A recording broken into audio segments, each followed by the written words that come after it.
যুদ্ধের ভয়াবহ ক্ষয়ক্ষতি কাটিয়ে ইরান দ্রুত সামরিক সক্ষমতা আগের অবস্থায় ফিরিয়ে নেয়ায় হতবাক হয়ে পড়েছেন ইসরায়েলের প্রতিরক্ষা এবং গোয়েন্দা কর্মকর্তারা। আইডিএফ ও মোসাদ ধারণা করেছিল তেল আবিব ও ওয়াশিংটনের সর্বাত্মক হামলায় তেহরানের সামরিক অবকাঠামো অনেকটাই ধ্বংস হয়ে গেছে।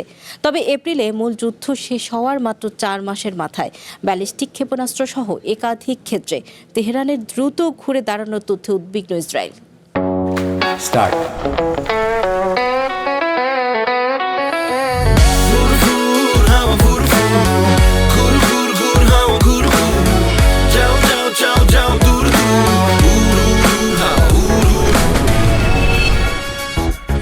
দেখলেন তো পুরো ব্যাংকটাই কিভাবে উড়াই নিয়ে আসলাম।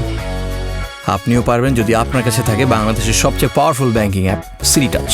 ডাউনলোড করুন।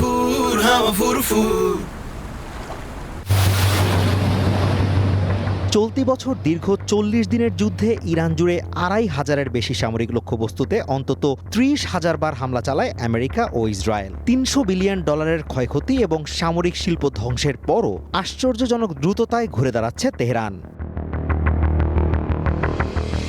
এক প্রতিবেদনে ইসরায়েলের সংবাদপত্র জেরুজালেম পোস্ট বলছে, আইডিএফ ভেবেছিল এই হামলার পর ইরানের ক্ষেপণাস্ত্র উৎপাদন সক্ষমতা পুরোপুরি পঙ্গু হয়ে গেছে। তবে ইসরায়েলের শীর্ষ প্রতিরক্ষা কর্মকর্তারা এখন স্বীকার করছেন, ধ্বংসস্তূপের মধ্য থেকেও ক্ষেপণাস্ত্র পুনর্নির্মাণে অভাবনীয় ও উদ্ভাবনী পথ খুঁজে নিয়েছে ইরান।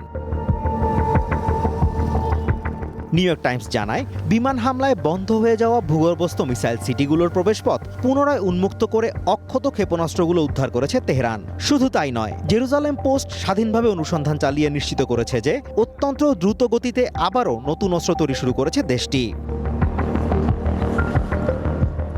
যুদ্ধের পর ইরানের কাছে 500 থেকে 1000টি দূরপাল্লার ক্ষেপণাস্ত্র অবশিষ্ট ছিল বলে অনুমান করা হচ্ছিল। তবে তেহরান যদি প্রতি মাসে 100 থেকে 300টি করে ক্ষেপণাস্ত্র উৎপাদন অব্যাহত রাখতে পারে, তবে 2027 সালের মাঝামাঝি সময়ের মধ্যেই 2025 সালের জুন মাসের আগের অবস্থানে পৌঁছে যাবে তাদের দূরপাল্লার ক্ষেপণাস্ত্রের মজুদ। আমেরিকার গোয়েন্দা সংস্থাগুলো ও আইডিএফ ক্রমাগত ইরানের এই সামরিক উন্নতি পর্যবেক্ষণ করছে। আইডিএফ এক বিবৃতিতে জানিয়েছে, ইরানের সামরিক সক্ষমতা নিবিড়ভাবে নজরদারিতে রাখা হচ্ছে এবং পরিস্থিতি অনুযায়ী নিজেদের মূল্যায়ন হালনাগাদ করা হচ্ছে।